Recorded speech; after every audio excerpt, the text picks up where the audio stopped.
Hello everyone, this is Rohit sir this side.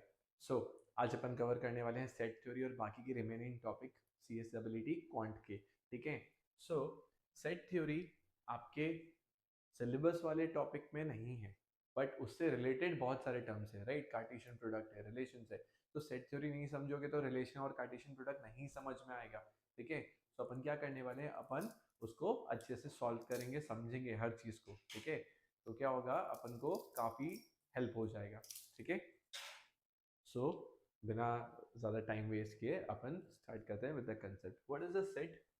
A set is a collection. Set is a collection. क्या collection है? Collection है किसका? Well defined and distinct objects का। ठीक है। A set is a collection of well defined and distinct objects. So इसको अपन अगर लिखें तो ऐसा लिखेंगे, ए इक्वल्स टू से ए कमा ई कमा आई कमा ओ कमा you. So A E I O you क्या होता है? सबको पता है क्या? वॉवल्स है, इंग्लिश अल्फाबेट्स के वॉवल्स है। सो ये जो वॉवल्स है ये डेफिनेट है, डिस्टिंक्ट है, सब एक दूसरे से अलग अलग है, राइट। वेल डिफाइंड है। क्या है? वेल डिफाइंड है।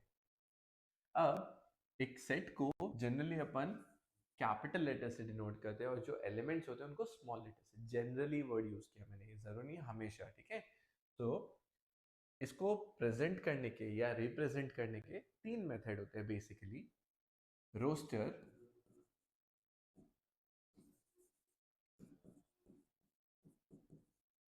सेट बिल्डर जिसको अपन रूल मेथड भी बोलते हैं, एंड वेन डायग्राम। ठीक है। Roster, set builder and Venn diagram. Roster में क्या होता है? रोस्टर में एलिमेंट्स को लिखते हैं विद इन कर्ली ब्रैकेट्स। ठीक है। सेपरेटेड बाय कॉमा, जैसे मैंने ये वाला एग्जांपल दिया। ठीक है। जैसे ये वाला जो एग्जांपल है वैसे ही ये रोस्टर मेथड है बेसिकली, देखा जाए तो। सेट बिल्डर में क्या होता है? एक प्रॉपर्टी सेटिस्फाई करते हैं। ठीक है। तो ये क्या प्रॉपर्टी सेटिस्फाई कर रहा है? वॉवल से। क्या है? वॉवल से। सो इसको आप कैसे लिखोगे? A equal to X such that, bar भी यूज करते हैं और कॉलन भी यूज करते हैं। ठीक है। X is a vowel of English alphabet.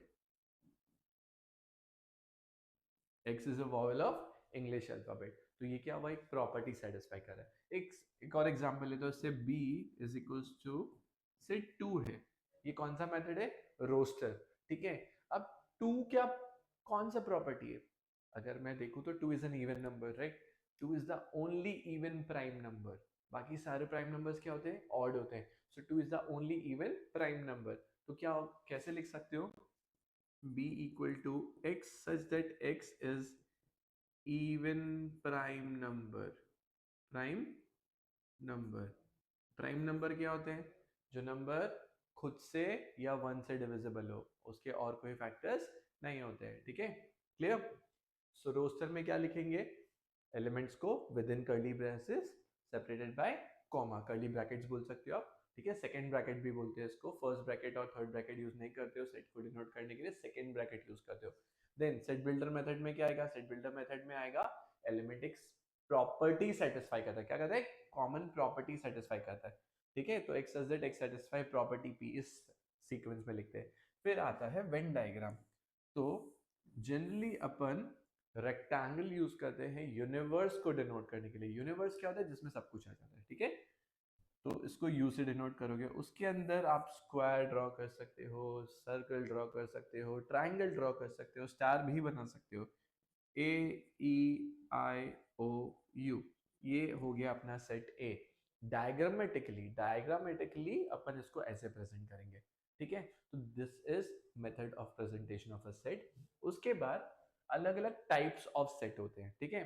तो अपन के लिए कुछ कुछ इंपॉर्टेंट है, उसको मैं सारे को डिस्कस करूँ, पर कुछ कुछ बहुत इंपॉर्टेंट है, उसको आप अच्छे से याद रखोगे। ठीक है। सबसे पहला बहुत इंपॉर्टेंट है, क्या पढ़ रहे हैं अपन? टाइप्स पढ़ रहे हैं। क्या पढ़ रहे हैं? टाइप्स। नल, एम्प्टी और void set. Null set, empty set और वॉइड सेट, ये वो सेट है जिसमें कोई एलिमेंट होता ही नहीं है, नल, खाली। ठीक है। सो इसको डिनोट करते हो फाई से या फिर curly bracket open curly bracket close. ठीक है। Null set is denoted by phi और curly bracket open curly bracket close, ठीक है, बीच में कुछ नहीं लिखने का। फिर आता है सिंगलटन सेट। क्या आता है? सिंगलटन सेट आता है। तो सिंगलटन सेट का क्या करेंगे? नाम पे पता चलता है क्या, एक ही एलिमेंट होगा। सो इसको कैसे लिखेंगे? Say a equals to 2, only even prime number, single है। a equals to say a नहीं b इक्वल्स टू से क्या दे दूं? 5, ठीक है।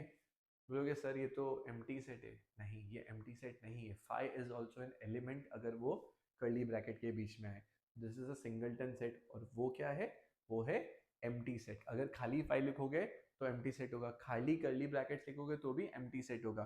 पर अगर कर्ली ब्रैकेट के बीच में एक भी एलिमेंट लिख दो तो चाहे 5 भी हो तो भी क्या होगा? सिंगलटन सेट होगा।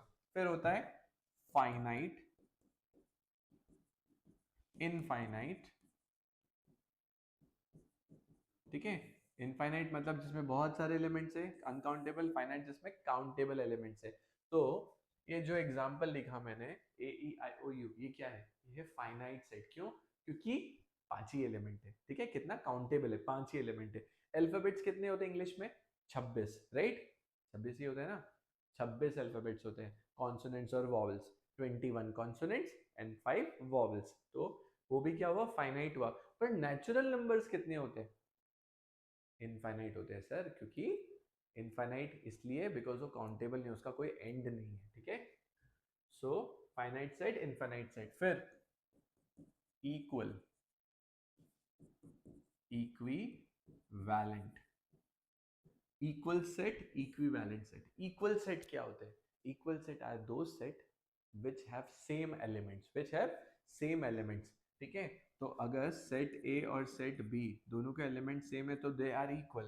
तो अगर एलिमेंट सेम है तो नंबर ऑफ एलिमेंट भी तो सेम ही होएगा, राइट। बट अगर दो सेट जिसके सिर्फ नंबर ऑफ एलिमेंट सेम है पर ए और बी इक्वल नहीं है, मतलब सेम एलिमेंट सेम नहीं है, एलिमेंट सेम नहीं है, ठीक है, समझाने के लिए बोल रहा हूँ।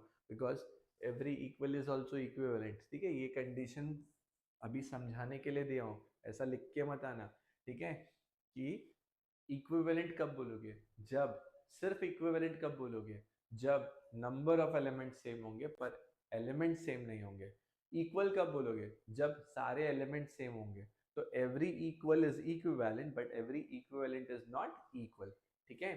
तो number of elements in A, number of elements in B same होना चाहिए। अभी यहाँ पे लेते हैं, say A equals to F L O W लिया एंड बी इक्वल्स टू, ये फ्लो वर्ड था, और B equals to W O L F ले लेता हूँ, वुल्फ ले लेता हूँ।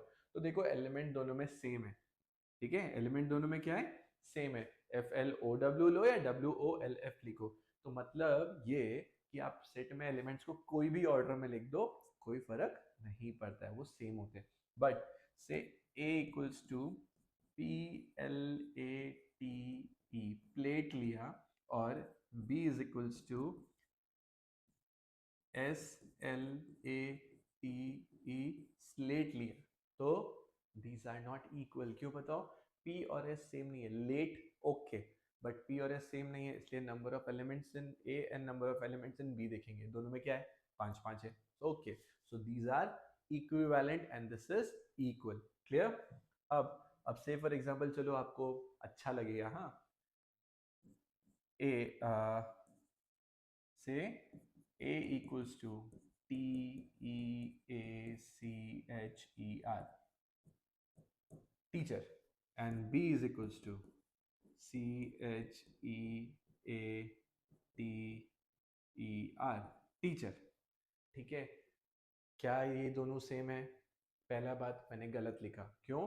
बिकॉज एलिमेंट्स रिपीट नहीं होते, एलिमेंट्स रिपीट नहीं होते, ये चीज आपके दिमाग में होना पड़ेगा। तो टीचर में एक ई गायब कर देते हैं, ठीक है, और चीटर में भी एक ई गायब कर देते हैं।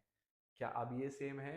यस, ये सेम है। क्यों? बिकॉज सारे एलिमेंट्स सेम है। Okay, clear? देन आता है सबसेट एंड प्रॉपर सबसेट। तो सबसेट क्या होता है? If every element of A is present in B and B may have some extra element, मतलब ए के सारे एलिमेंट बी में है और बी में शायद उससे ज्यादा एलिमेंट भी हो सकते हैं, तो A is a subset of B. ठीक है, इसको ऐसे लिखते हैं, यहाँ पे इक्वल होने का चांसेस है। ओके, मतलब दोनों set equal to each other भी हो सकते हैं, बट प्रॉपर सबसेट मतलब उससे छोटा ही होगा, उसके इक्वल नहीं हो सकता। तो क्या लिखते हैं, A proper subset B if every element of A is present in B and B have some extra element, then A is a proper subset of B. Okay, then आता है पावर सेट। पावर सेट बहुत powerful है ये। ठीक है, क्यों powerful है? Because इसमें सारे सबसेट आ जाते हैं।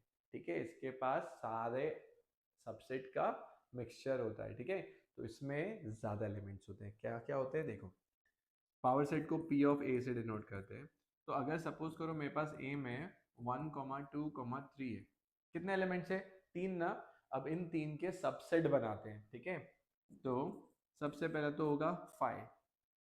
हर इंसान के दिमाग में खाली स्पेस होता है, right, which is empty, which is empty.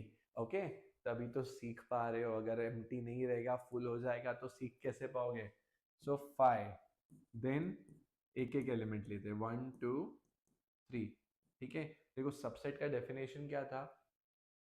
Every element of this is present in the main set, right. तो ए में 1, 2, 3 है और यहाँ पे सिर्फ 1 है, तो इसका एलिमेंट यहाँ प्रेजेंट है, यस है, तो ये इसका सबसेट है। फिर 1, 2 ले लेते हैं, 2, 3 ले लेते हैं एंड 1, 3 ले लेते हैं। ठीक है, अभी देखो यहाँ पे दो दो एलिमेंट है और वो दो एलिमेंट इधर प्रेजेंट है, तो ये भी इनके सबसेट हुए। And lastly every set is a subset of itself. तो क्या ले लूंगा? मैं ले लूंगा 1, 2, 3। ठीक है, तो अभी देखो यहाँ पे कितने एलिमेंट्स थे? 3 थे। तो एक रूल है कि number of subset is 2 power n। 2 क्या है? नॉर्मल नंबर, इंटीजर, उसके पावर में n क्या होगा? Number of elements in the set. ठीक है, तो यहाँ पे 1, 2, 3 एलिमेंट है ना, तो देखो यहाँ 1, 2, 3, 4, 5, 6, 7, 8 number of subset is equals to 2 power n। ठीक है, अब इससे अगर मैं एक और फॉर्मूला डिराइव करूं, तो नंबर ऑफ प्रॉपर सबसेट क्या होगा? 2 पावर n में से एक कम, क्योंकि वो लास्ट वाला जो था वो नहीं आएगा, उसको छोड़ के बाकी सब आ जाएंगे। क्लियर? ओके, तो ये दो फॉर्मूला आप इसको नोट करके रख सकते हो। ठीक है, यहां तक अपन ने क्या सीखा? अपन ने सीखा type of set and method of representation, ये सारे आ गए टाइप्स। ठीक है, अब इसमें ना कुछ कुछ ऑपरेशंस होते हैं। ठीक है, सेट थ्योरी में कुछ कुछ ऑपरेशंस है। अच्छा, उससे पहले एक और बाकी है, which is universal set. Universal set, अब what is an universal set? Universal set is the set which contains all the elements in consideration. मतलब जो चीज के बारे में बात करें उससे रिलेटेड सारे एलिमेंट्स कहाँ? यूनिवर्स में आ जाते हैं। ठीक है, सो these are type of set। now अब मैंने आपको रोस्टर मेथड समझाया, सेट बिल्डर भी समझा और वेन डायग्राम भी समझा। वेन डायग्राम के लिए कुछ कुछ ऑपरेशंस यूज करते हो। ठीक है, सेट थ्योरी में कुछ कुछ ऑपरेशंस होते हैं जिसका मेजर एप्लीकेशन अपन अगर अपन क्वेश्चन कुछ जल्दी सॉल्व करना चाहें तो अपन वेन डायग्राम के थ्रू करते हैं। ठीक है, तो लेट्स सी, पहले आपको समझाता हूँ क्या क्या ऑपरेशन है। ऑपरेशन, हॉस्पिटल नहीं जाना इसके लिए, कौन से साइन यूज होते हैं उनके लिए और उनका मीनिंग क्या होता है। ठीक है, ऑपरेशन सबसे पहला यूनियन। ठीक है, उसके बाद इंटरसेक्शन,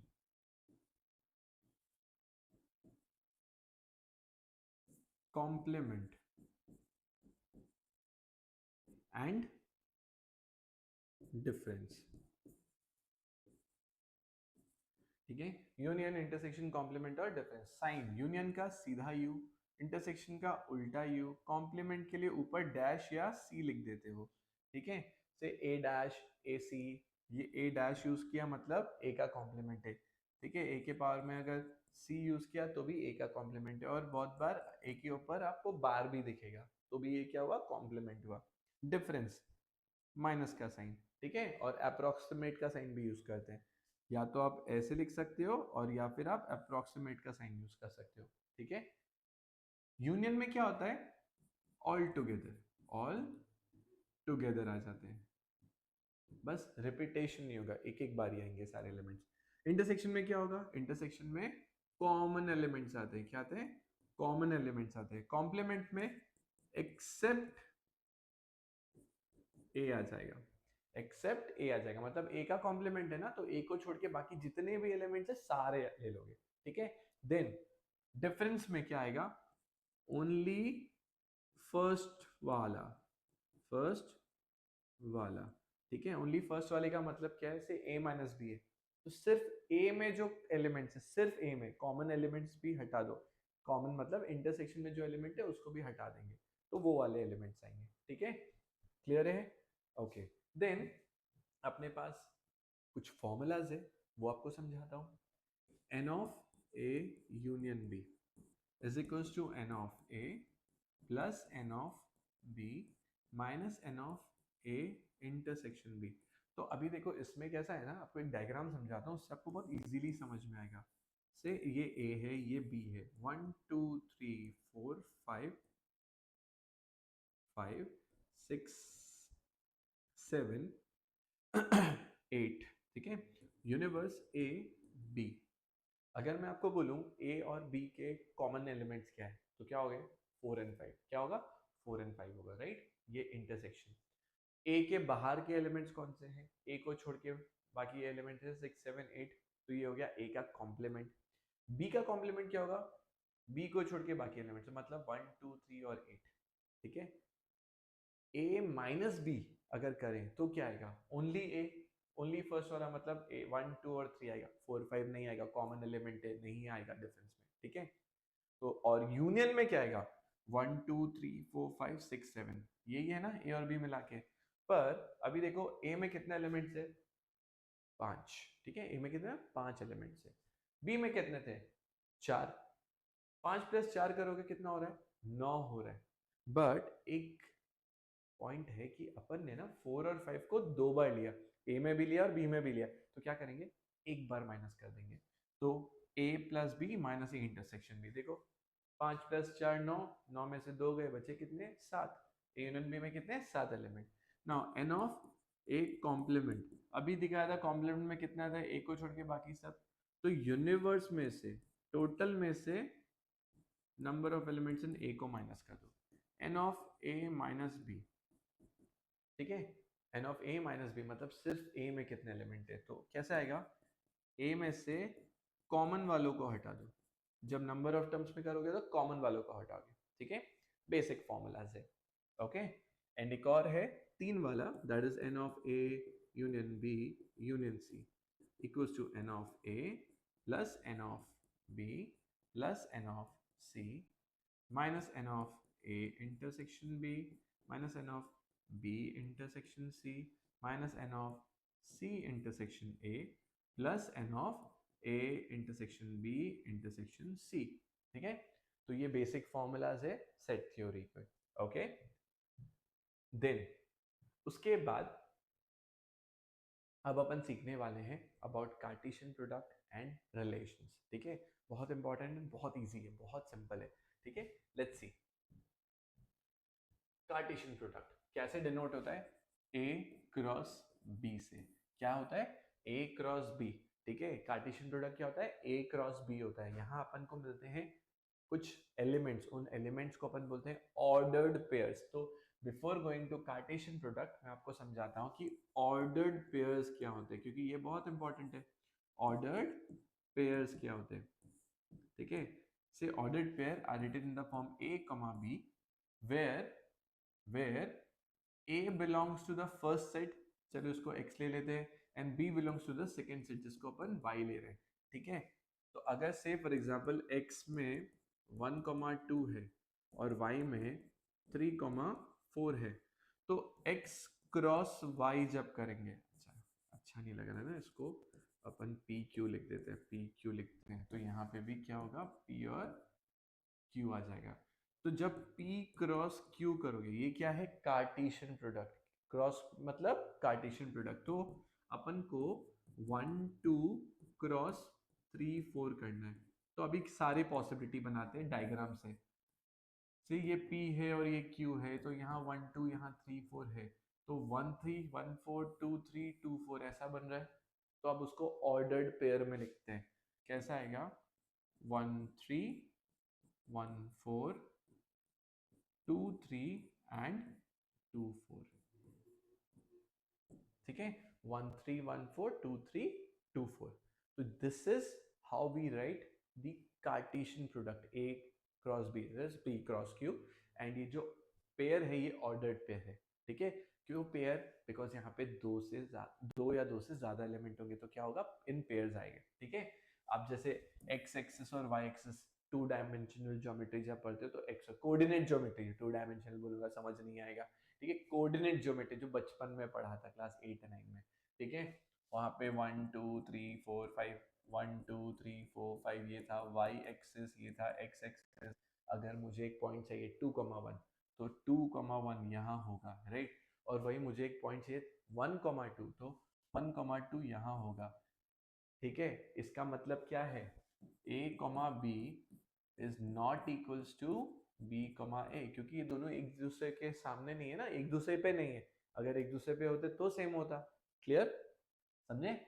सो ऑर्डर्ड पेयर का प्रॉपर्टी क्या है? A B not equals to B A, मतलब 1 2 is not equals to 2 1। Okay, then after that अगर ऑर्डर्ड पेयर इक्वल है तो कैसा होगा?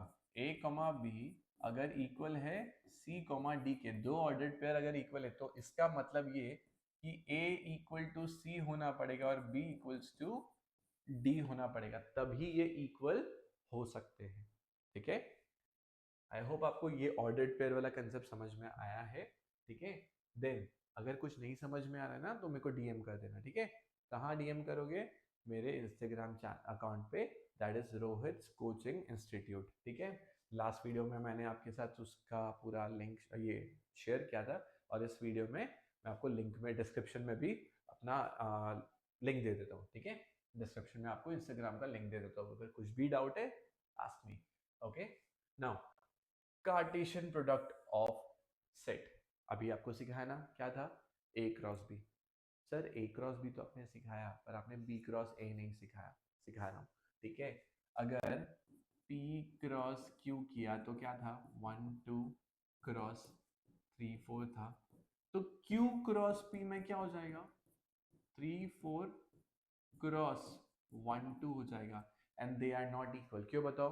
बिकॉज 1 2 और 2 1 इक्वल नहीं है, तो 1 3 और 3 1 इक्वल कैसे होगा? राइट, इसका आंसर क्या आएगा? इसका आंसर आएगा 1 3 1 4 2 3 2 4 ऑर्डर्ड पेयर में। इसका आंसर क्या आएगा?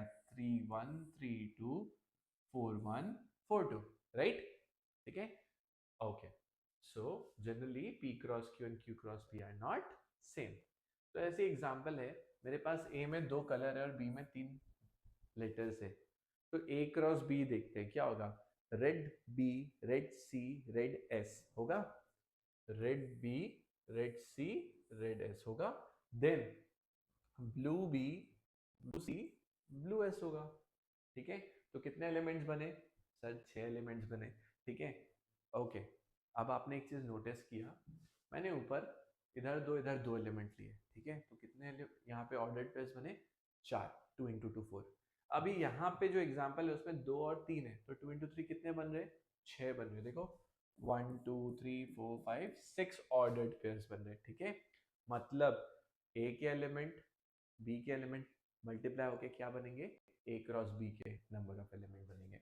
तो आप क्या लिख सकते हो? एन ऑफ ए अगर पी है, एन ऑफ बी अगर क्यू है, तो n of A cross B क्या होगा? पी इंटू क्यू होगा। ठीक है, अब एकदम सिंपल है, ऑर्डर्ड पेयर का सम है। अच्छा, ए क्रॉस ए अगर हो तो 3 एलिमेंट आ जाएंगे। ठीक है, इसको ऑर्डर ट्रिपलेट बोलते हैं। ठीक है, क्या बोलते हैं? Order triplet. नाउ कुछ एग्जांपल से फटाफट से सॉल्व करते हैं। क्या बोला? This is equal to this, तो एकदम जनरल नॉलेज लगाओ। अगर x प्लस 1 इक्वल्स टू 3 है तो x क्या होगा? 2 माइनस हो जाएगा।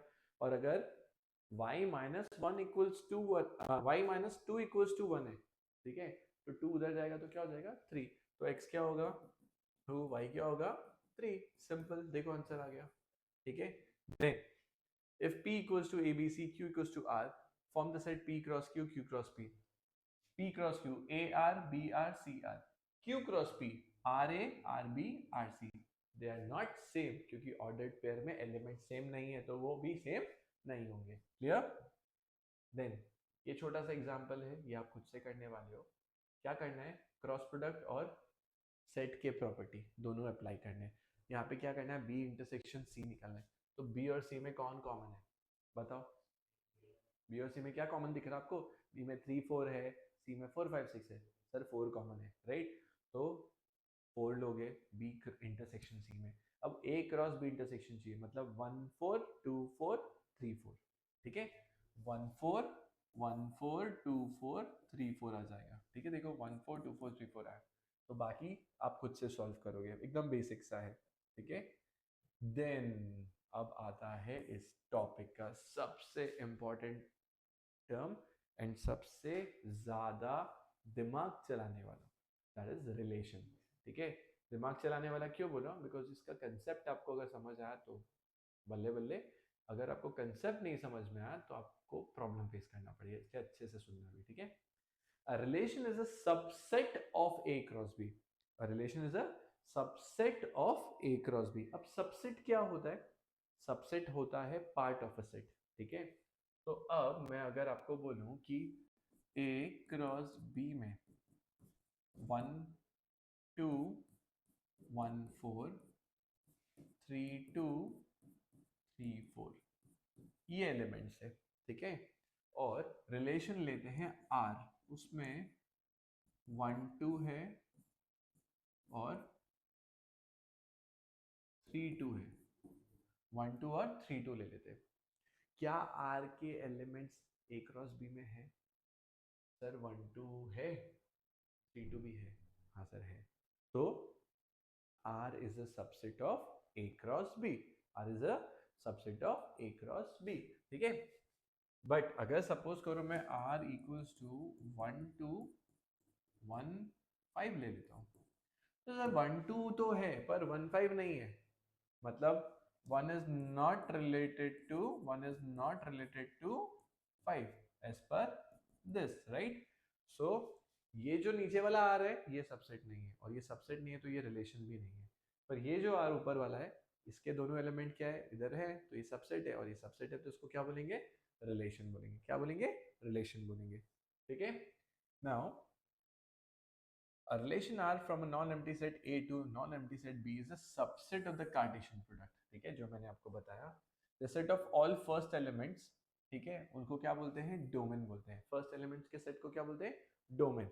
ठीक है, और जो सेकंड एलिमेंट है उसको सेट को क्या बोलते हैं, रेंज बोलते हैं। और जो सेकंड सेट है बी, सेकंड सेट है बी, ए क्रॉस बी का जो बी है, ठीक है, उसको क्या बोलते हैं, कोडोमेन। क्या बोलते हैं, कोडोमेन। ठीक है, देन अब आ जाओ टाइप्स ऑफ रिलेशन में, बहुत सिंपल है। ए क्रॉस ए को बोलते हैं बाइनरी रिलेशन। बाइनरी रिलेशन, अगर ए क्रॉस ए में है तो बाइनरी बोलेंगे। क्यों? बिकॉज ए का ए से रिलेशन निकाल रहे हो। ठीक है, relation R in a set A is a subset of A cross A. Thus empty set phi and a cross a are two extreme relation। ये होगा नल और empty relation, empty relation, and ये होगा एक्सट्रीम वाला ए cross ए को क्या बोलेंगे, universal relation, क्योंकि इसमें सारे एलिमेंट्स आ जाएंगे। ठीक है, जिसमें कुछ नहीं आएगा उसको बोलोगे एम्प्टी रिलेशन, और जिसमें सब कुछ आ जाएगा उसको क्या बोलोगे, यूनिवर्सल रिलेशन बोलोगे। क्लियर? ओके, देन यहाँ तक हो गया। Now point 3 4 and 5। ठीक है, प्लीज अच्छे से।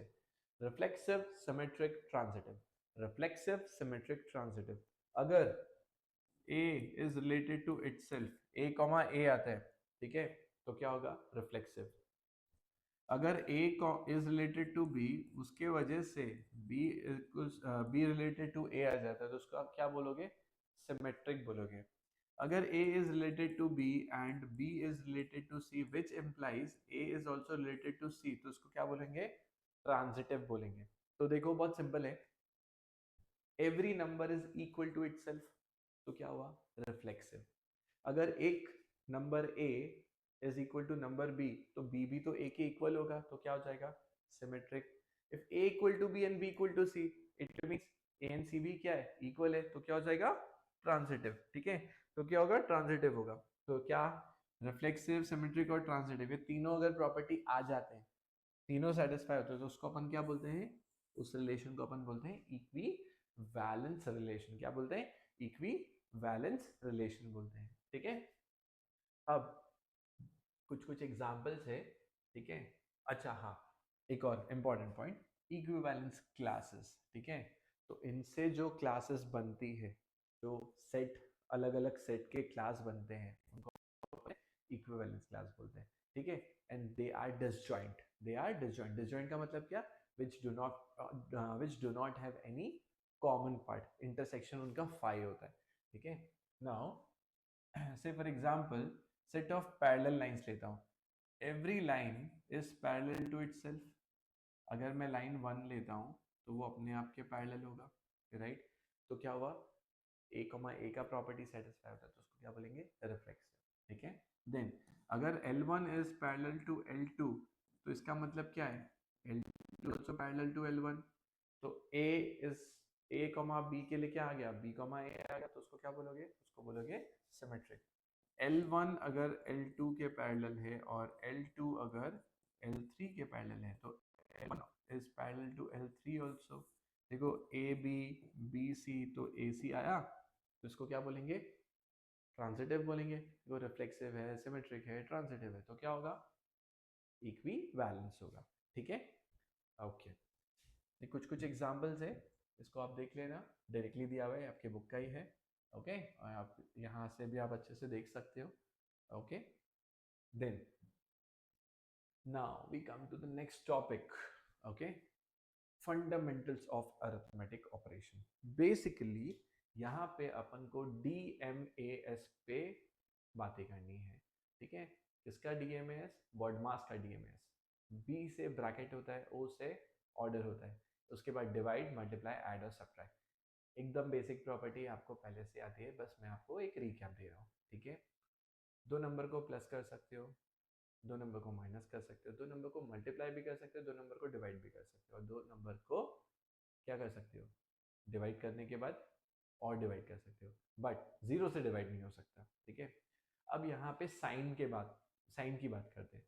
दो पॉजिटिव नंबर को प्लस करो तो आंसर पॉजिटिव आएगा, दो पॉजिटिव नंबर को माइनस करो अगर, तो आंसर पॉजिटिव भी हो सकता है, नेगेटिव भी हो सकता है, डिपेंडिंग अपॉन किसको किससे माइनस करें। दो पॉजिटिव नंबर को मल्टीप्लाई करो, आंसर भी पॉजिटिव आएगा, दो पॉजिटिव नंबर को डिवाइड करो, आंसर भी पॉजिटिव आएगा। ठीक है, ये बेसिक बेसिक प्रॉपर्टी है जो यहाँ पे दिया हुआ है। आज मैं आपको इस फाइल का लिंक, साथ में फाइल का लिंक भी शेयर कर दूंगा, अगर आपको रिक्वायरमेंट है तो आप आराम से इसको डाउनलोड करके यूज कर सकते हो। ठीक है, देन आफ्टर दैट, दो नेगेटिव नंबर्स को अगर आप प्लस करो तो आंसर नेगेटिव आएगा, दो नेगेटिव नंबर्स को आप माइनस करो तो आंसर चेंज हो सकता है, क्योंकि माइनस माइनस बिकम्स प्लस ना। तो अगर छोटे नंबर को बड़े नंबर के साथ माइनस कर रहे हो तो आंसर क्या आएगा, माइनस आएगा। और वही अगर छोटे नंबर को बड़े नंबर से प्लस कर रहे हो तो आंसर क्या आएगा, डिपेंड्स साइन किसका है। मैं माइनस नेगेटिव नंबर्स का बात कर रहा हूँ। ठीक है, तो जिसका साइन ज़्यादा है उसके हिसाब से आंसर आप लिख दोगे। ये आपको आता है, एकदम बेसिक सा पॉइंट है, उसमें टेंशन नहीं लेने का। ओके, देन दो नेगेटिव नंबर्स को मल्टीप्लाई अगर करो तो आंसर क्या आएगा, पॉजिटिव। पर एक नेगेटिव पॉजिटिव को मल्टीप्लाई करो तो क्या आएगा, नेगेटिव आंसर आएगा। एक पॉजिटिव एक नेगेटिव को मल्टीप्लाई करो तो भी क्या आएगा, नेगेटिव आंसर आएगा। And same applies for division, दो नेगेटिव का डिवीजन पॉजिटिव, दो पॉजिटिव का डिवीजन पॉजिटिव, एक नेगेटिव एक पॉजिटिव का डिवीजन नेगेटिव। ठीक है, तो यहाँ पे आपको बेसिकली वही सब के बारे में डिटेल्स में लिख के दिया है। ठीक है, कम्यूटेटिव, एसोसिएटिव और डिस्ट्रीब्यूटिव प्रॉपर्टी अपन ने ऑलरेडी डिस्कस कर लिया है। और एक और था क्लोजर प्रॉपर्टी। क्लोजर प्रॉपर्टी क्या था, कि प्रॉपर्टी चेंज नहीं होता है। ठीक है, अब यहाँ पे कुछ एग्जांपल्स है जो कि अपन फटाफट से सॉल्व कर सकते हैं। डू एज डायरेक्टेड, जैसे जैसे अंग्रेजी में लिखा हुआ है वैसे वैसे पढ़ेंगे और वैसे वैसे कर देंगे। 30 + 45, सर 75। 75 में से 20 अगर चला गया तो सर क्या बचा, बोलो बोलो, 55 बचा, ठीक है। आंसर 10 10 10 10 10 कितने बार आया? 5 बार। 5 इंटू 10 क्या हो गया? सबको प्लस करना है ना, तो 5 इंटू 10 क्या हो गया? 50 हो गया। देन ब्रैकेट का खेल है, अच्छे से देखना। 6 into 4 it's 24, divide by 12 it's 2, याद रखो 24 डिवाइड 12 2, 72 डिवाइड 8 9, माइनस 9 0, तो बचा क्या? सिर्फ वो पहले वाला 2 बचा, आंसर इज 2। देन 4 डिवाइड 2 2 इंटू 3 6, 24 में से 6 का आंसर क्या बचा? 18। 24 divide 4 6 into 3 18 plus 2, answer is 20, ठीक है। देन minus 8 divide minus 2 4 into 3 12, minus 20 plus 12, answer is minus 8, ठीक है। ये क्वेश्चन नंबर 7 एंड नंबर 8 ये मैं आपके लिए छोड़ रहा हूँ, आप खुद से आंसर दो। आंसर लिखा हुआ भी है पर आप खुद से प्रैक्टिस करो, इसको थोड़ा दिमाग यूज करो ना। बहुत सिंपल सिंपल है, इसलिए थोड़ा सा स्पीड में चल रहे हैं, ठीक है। कुछ प्रॉब्लम होगा तो आप उसको आराम से स्लो स्पीड पे भी देख सकते हो, ठीक है। देन परसेंटेज, ठीक है। परसेंटेज क्या होता है? अपन क्या करते हैं, टोटल से डिवाइड करते हैं, ठीक है। से फॉर एग्जांपल मैंने ना अभी बोर्ड के एग्जाम्स दिए थे, मैंने नहीं, मेरे स्टूडेंट्स ने दिए थे, तो उनको 5 पेपर था, 100 मार्क का, तो टोटल क्या हो गया? 500। 1% के लिए कितना लाना पड़ेगा? 100 पार्ट में डिवाइड कर देते हैं, 5 मार्क, ठीक है। 1% के लिए कितना लाना पड़ेगा? 5 मार्क लाना पड़ेगा। तो 10% के लिए कितना चाहिए उनको? 50 चाहिए, ठीक है। तो परसेंटेज में ना 3 पार्ट होते हैं, एक होता है परसेंटेज खुद, दूसरा होता है पार्ट, और तीसरा होता है बेस, ठीक है। एक होता है परसेंटेज, दूसरा होता है पार्ट, और तीसरा होता है बेस। तो पार्ट अपॉन बेस इनटू अगर 100 करते हो तो जो आंसर आता है उसको अपन बोलते हैं percentage. Part upon base into 100 अगर करते हो तो जो आंसर आता है उसको अपन क्या बोलते हैं? परसेंटेज बोलते हैं, ठीक है। Now calculate 20% of 80। 80 का 20%, 8 into 2 16, answer is 16। Calculate 25% of 100, अरे यार 100 100 cancel, answer 25। Calculate 30% of 400 apples, क्या बोला? 30% of 400 apples are bad. How many bad apples are there? 4 into 3 12, 120 bad apples are there. तो अच्छे कितने थे? 400 में से 120 हटा दो ना, कितना बचा? 280, ठीक है। Then a mobile is reduce 25 percent in price. Old price कितना था? 120, 120 का 25% 30 होता है, राइट। तो 120 में से 30 अगर चला गया तो क्या बचा? 90, ठीक है। आंसर क्या आया? 90। अभी मैंने आपको समझाया था परसेंटेज पार्ट और बेस, ठीक है। तो 80% ऑफ 20 इज 16, तो 80 क्या है? परसेंटेज है, 20 is total and 16 is part, तो 20 इज बेस, 16 इज पार्ट। अब देखो, अगर एक नंबर छोटा है और उसका पार्ट बड़ा है तो परसेंटेज 100 से एक्सीड हो जाएगा, ठीक है। अब मैं बोलूं 40 is 200% of 20, am I correct? Yes. अगर 220 लेते हो तो 20 का डबल 40 होता है, तो डबल हुआ तो 200% हो गया, ठीक है। ये दो एग्जांपल और है यहाँ पे, ये आप खुद से सॉल्व करो, एकदम सिंपल है, वहाँ पे सॉल्यूशन दिया हुआ भी है, तो कोई प्रॉब्लम नहीं होगा। नाउ इसके बाद increase and decrease in percentage है, तो मैं ना इसको इतने लंबे तरीके से नहीं, बहुत सिंपल तरीके से सिखाता हूँ। चेंज अपॉन ओल्ड इनटू 100, और चेंज होगा न्यू माइनस ओल्ड। चेंज हमेशा न्यू माइनस ओल्ड लिखने का, ठीक है। तो न्यू माइनस ओल्ड अगर पॉजिटिव है तो इंक्रीज होएगा, और न्यू माइनस ओल्ड अगर नेगेटिव है तो डिक्रीज होगा, खाली इतना दिमाग में रखोगे, ठीक है। What is discount? डिस्काउंट क्या होता है? जो अपन हर जगह जाते हैं और मांगते रहते, राइट। क्यों? पैसे कम देने हैं इसलिए। तो डिस्काउंट क्या है? डिस्काउंट इज समथिंग जहां पे अपन का खर्चा बच जाए, राइट। तो मार्क्ड प्राइस होता है जो लिखा हुआ रहता है, और सेल प्राइस होता है जिसपे अपन खरीदते हैं। तो मार्क प्राइस और सेल प्राइस का जो डिफरेंस है उसको अपन क्या बोलते हैं? डिस्काउंट बोलते हैं। से एक मोबाइल फोन खरीद लिया, ठीक है, तो डब्बे पे लिखा है 1 लाख रुपए, ठीक है। तो डब्बे पे लिखा है 1 लाख रुपए, पर वो दे रहा है अपन को 60,000 पे, ठीक है। तो डिस्काउंट कितना मिला? 40,000। तो mark price minus sale price, क्योंकि वो 60,000 के नीचे नहीं दे रहा है, ठीक है। तो this is discount. Now a toy marked 1000 sold for 920। Marked price था 1000 और सेलिंग प्राइस है 920। डिस्काउंट कितने का मिला? 80 रुपए का। कितना परसेंट मिला? 80 अपॉन 1000 इंटू 100 करोगे तो 0.00000 कैंसिल, 8% डिस्काउंट मिला, ठीक है। ये जो नेक्स्ट सम है ये आप खुद से करने वाले हो, ओके। बहुत सिंपल है।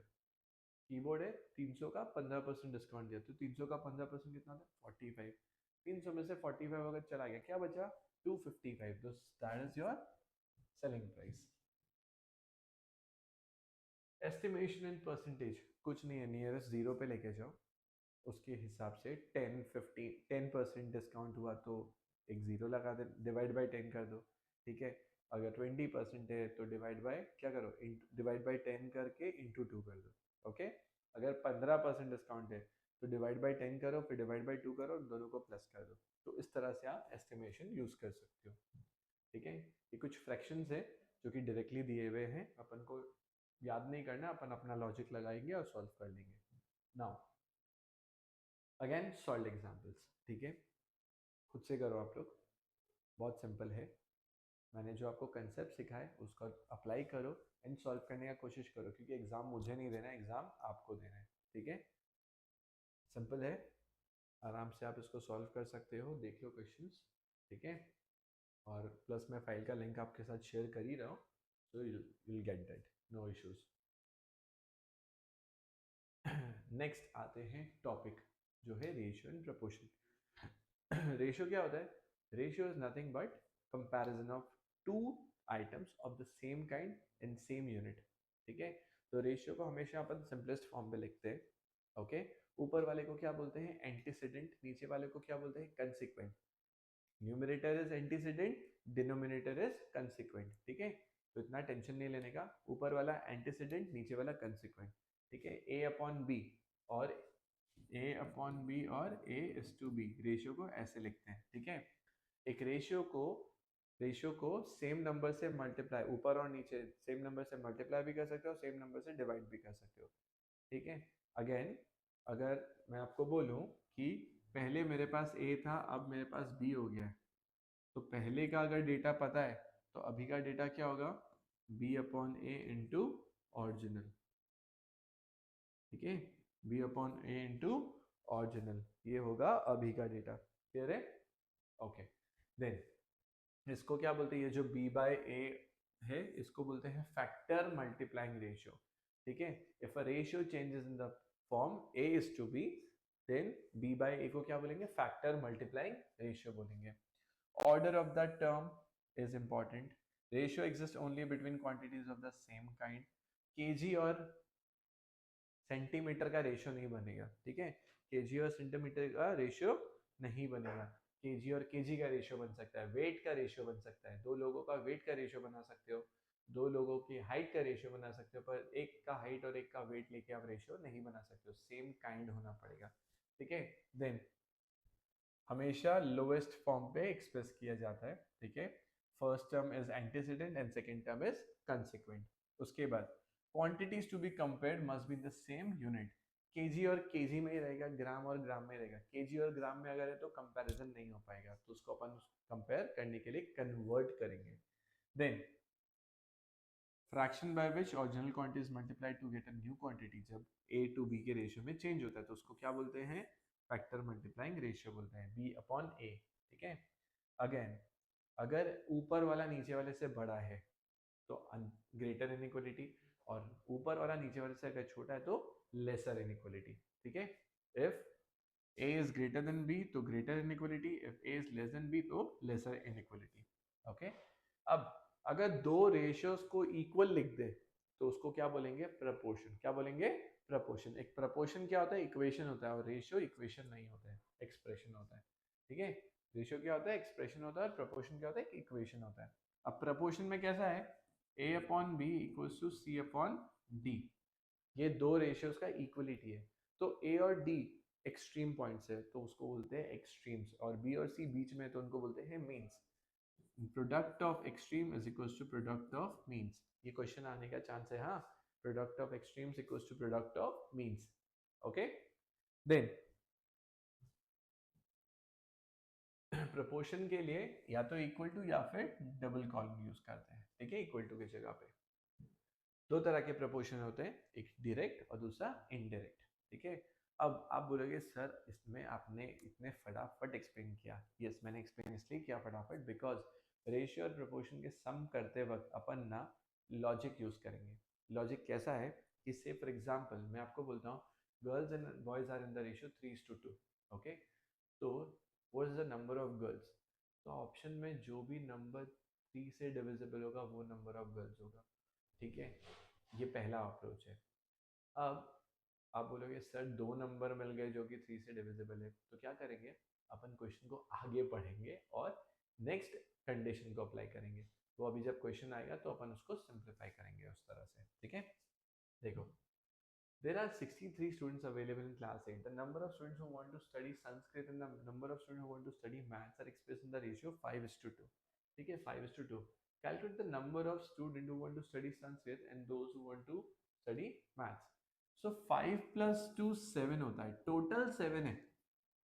यहाँ का टोटल है 7 और टोटल नंबर ऑफ स्टूडेंट है 63। तो दोनों को अगर डिवाइड करूँ तो पार्ट मिल जाएगा, एक पार्ट का वैल्यू मिल जाएगा। तो 63/7 इज 9। अब 9 इंटू 5 करो 45 मिलता है, और 9 इंटू 2 करो तो 18 मिलता है। तो मैथ्स वाले कितने हैं, संस्कृत वाले कितने हैं, संस्कृत वाले 9 इंटू 5 45 है, और मैथ्स वाले कितने, हमेशा की तरह कम, मतलब 18 है। तो देखो, ये देखो 45 5 से डिविजिबल है और 8 2 से डिविजिबल, 18 2 से डिविजिबल है, राइट। तो अपन का आंसर भी इसी तरह से आएगा, ऑप्शंस आएंगे तो और इजी हो जाएगा। ठीक है, फिर Aaron has started a shop and they decided to share the profits in the ratio 7:5 और प्रॉफिट अर्न किया 12,000। तो 7 + 5 कितना हो रहा है, 12 हो रहा है, प्रॉफिट भी 12,000 है। तो एक पार्ट के लिए कितना होगा, 1,000। तो उनका प्रॉफिट क्या होगा, 7,000 और 5,000। ठीक है, then if Abhishek travels a distance of 5 kilometers in 5 hours, 5 kilometers in 5 hours, ठीक है, तो एक घंटे में कितना चला, 5। तो 8 घंटे में कितना चलेगा ये पूछा है, 40। सिंपल है। ओके, देन उसके बाद नेक्स्ट क्वेश्चन सिंपल इंपॉर्टेंट है, लास्ट क्वेश्चन है इसका। ठीक है, calculate the number whose sum is 88 and they are written in the ratio 4:4। तो 4 + 4 क्या हो रहा है, 8। अब 88 डिवाइड 8 11, तो नंबर क्या होंगे, 44 44। ठीक है, आप उसको 1:1 में कन्वर्ट मत करना, जैसा है वैसे ही रहने देना। ठीक है, अब देखो स्क्वायर रूट, ये चार मेथड है, repeated subtraction method, prime factorization method, estimation method, long division method. ठीक है, नाम याद रखो क्योंकि नाम से रिलेटेड क्वेश्चन आएंगे। यूज अपन नहीं करेंगे, ठीक है, यूज अपन अपने टेक्निक को करेंगे। ओके, प्रॉपर्टीज है, only a perfect square number can have a perfect square root, even perfect square has an even square root, the square root of an odd perfect will always be odd, 13 का square 169 होता है, 5 का square 25 होता है, 6 का square 36 होता है, तो इवन का इवन आ रहा है, 8 का स्क्वायर 64 होता है, 4 का स्क्वायर 16 होता है, 2 का स्क्वायर 4 होता है, राइट। तो इवन नंबर का स्क्वायर इवन पे एंड हो रहा है, ऑड का स्क्वायर ऑड पे एंड हो रहा है। ठीक है, clear? Then perfect square cannot be negative. It is impossible to define a square root of negative number. Okay. Again, as a square root can be found for any number that ends in the digit 1 4 5 6 or 9, 1 4 5 6 9। इसके इस पे अगर and हो रहा है, last digit अगर 1 4 5 6 9 है तो ही आप स्क्वायर रूट निकाल सकते हो, अदरवाइज आप भूल जाना, उसको पहले ही डिस्कार्ड कर दोगे। ठीक है, then it is impossible to obtain a perfect square root with 2 3 7 8। ये 2 3 7 ये चार का चक्कर वाला 2 3 7 8, ठीक है, मैंने पावर रूल्स में सिखाया था। तो 2 3 7 8 अगर आ रहा है तो स्क्वायर रूट नहीं निकलेगा। ओके, क्लियर है। And number can not have a square root if it has an odd number of zeros at the end, मतलब सिंगल जीरो है तो नहीं होगा, डबल जीरो है तो हो सकता है। ठीक है, क्योंकि 10 का स्क्वायर 100 होता है, 20 का स्क्वायर 400 होता है, तो डबल जीरो चाहिए, सिंगल जीरो पे स्क्वायर रूट नहीं निकलेगा। देन चलो कुछ सम्स है, सॉल्व करके देखिए। Which of the following is a perfect square? First of all, 111, 225, 142 और 156. आपको एक चीज दिखाता हूँ, देखो 10, 11, 12, 13, 14, 15, 16, 17, 18, 19, 20, 1, 2, 3, 4, 5, 6, 7, 8, 9, 10. 1 square, 1, 2 square, 4, 3 square, 9, 4 square, 16, 5 square, 25, 6 square, 36, 7 square, 49, 8 square, 64, 9 square, 81, 10 square, 100. ठीक है, 11 square 121, 12 square 144, 13 square 169, 14 square 196, 15 square 225, 16 का 256, 17 का 289, 18 का 324, 19 का 361 एंड 20 का 400.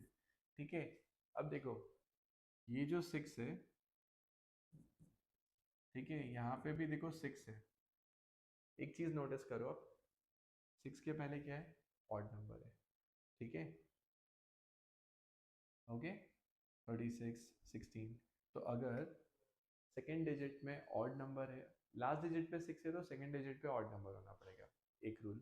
ठीक है, अगेन 1 4 9 6 5 6 9 4 1, ये अभी अपन ने ऊपर देखा था. अभी 156 परफेक्ट स्क्वायर नहीं है, क्योंकि छोटा सा नंबर है, तो अपन को इजीली समझ में आ रहा है. 225 is perfect square, किसका? 15 का. ठीक है, a perfect square number can never have the digit dash at its unit place. 2 3 7 8. देखो बाकी में 1 4 9 6 तो है, 1 4 9 है, राइट? तो 2 3 7 8 का 8 नहीं होगा. 6 2 4 1. अब 6 2 4 1 is near by 6400, 80 के स्क्वायर, और मोर देन 4900, राइट? 4900 से ज्यादा है. ठीक है, अब 6241, 8 6400 से थोड़ा कम है. 8 का स्क्वायर 64 होता है, 5 का स्क्वायर 5 होता है, 2 का स्क्वायर 4 होता है, 9 का स्क्वायर में 1 आता है, तो आंसर क्या है? 79. ठीक है, यूनिट प्लेस का रूल यूज किया, 9 के स्क्वायर में क्या होगा? 1 आएगा यूनिट प्लेस पे. देन 6724, मोर देन 6400, मोर देन 6400, तो 76 और 79 तो कैंसिल हो गया. 87, 7 का स्क्वायर 49 होता है, तो आंसर क्या होगा? 82.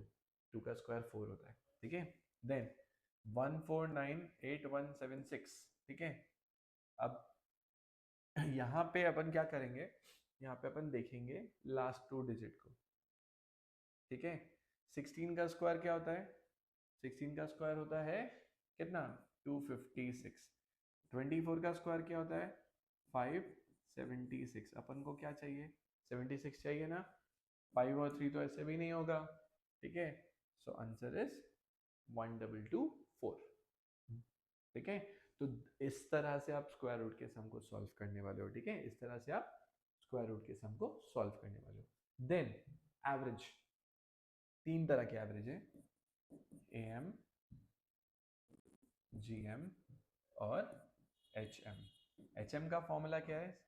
n अपॉन समेशन 1 बाय एक्स. जीएम का फॉर्मूला क्या है? nth root of x1 x2 x3 dot dot dot xn. Product ले लेंगे सारे टर्म्स का. एम क्या है? Summation x upon n. ठीक है, बेसिक फॉर्मूला.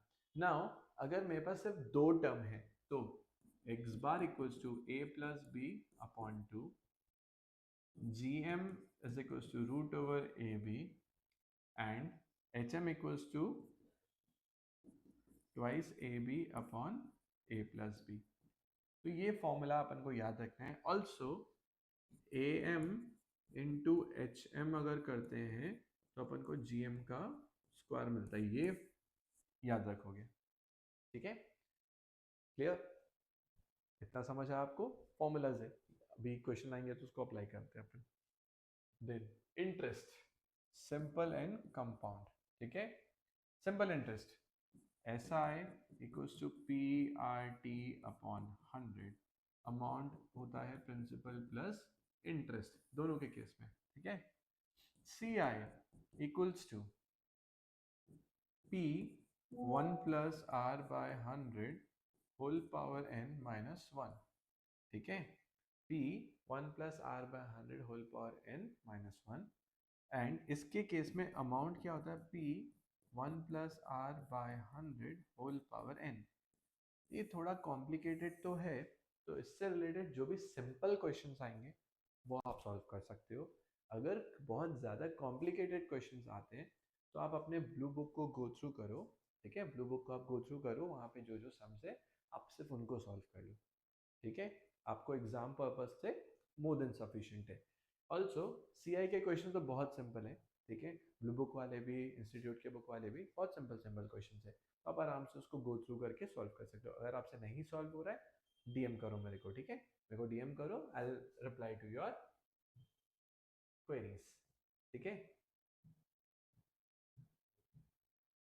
अच्छा, राइट, देन आता है अपना last topic, profit and loss. बहुत सिंपल है, प्रॉफिट कब होगा, जब selling price is more than cost price. Loss कब होगा, जब सेलिंग प्राइस कॉस्ट प्राइस से कम है, ठीक है। प्रॉफिट अपन नॉर्मली किस पे निकालते हैं, कॉस्ट प्राइस पे निकालते हैं, ठीक है। अगर आपको क्वेश्चन में बोला है प्रॉफिट ऑन सेल्स तो आप नीचे सेलिंग प्राइस लोगे, अदरवाइज आप क्या करोगे, कॉस्ट प्राइस लोगे, ठीक है। मार्क प्राइस क्या होता है, लिखा हुआ जो रहता है। सेलिंग प्राइस क्या होता है, जिसमें जो बेचते हैं। डिस्काउंट क्या होता है, mark price minus selling price. Discount का परसेंटेज क्या होगा, discount upon mark price into 100। Profit percentage क्या होगा, profit upon cost price into 100 और profit upon selling price into 100। Depends कि प्रॉफिट ऑन क्या दिया हुआ है, ऑन कॉस्ट दिया हुआ है या ऑन सेल्स दिया हुआ है। देन लॉस क्या होगा, loss upon cost price into 100। Loss is always at cost price, ठीक है। बेसिक सा क्वेश्चन है, okay. A shopkeeper has bought 1 kg mango for 120 and sold it for 150। कितना कमाया, 30 रुपीज। कॉस्ट प्राइस पे कितना ज्यादा है, 30 रुपीज ज्यादा है, तो 30 अपॉन 120 इंटू 100 लेते हैं। प्रॉफिट अपन cost into 100, 0 0 cancel, 1 time 4 time, ये 25। तो कितना, 25% उसने प्रॉफिट अर्न किया। तो मैंने दोनों आंसर निकाल दिया एक ही साथ, उसमें 30 रुपीज और इधर 25%। फिर a man buys a cooler for 2000 and sold it at a loss of 15%, ठीक है। 15% लॉस, 2000 का 15% कितना हुआ, 300। तो कितने में बेचेगा, 1700, 2000 में कम हो गए, ठीक है।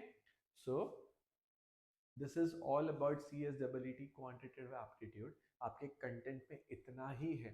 सो देखो मैंने आपको एग्जाम्पल सॉल्व करवाए हैं, ब्लू बुक के क्वेश्चंस आप सॉल्व करो, एंड कुछ भी डाउट होता है तो अभी भी आप अपना इंस्टा हैंडल शेयर कर रहा हूँ, इट्स ROHITSCOACHING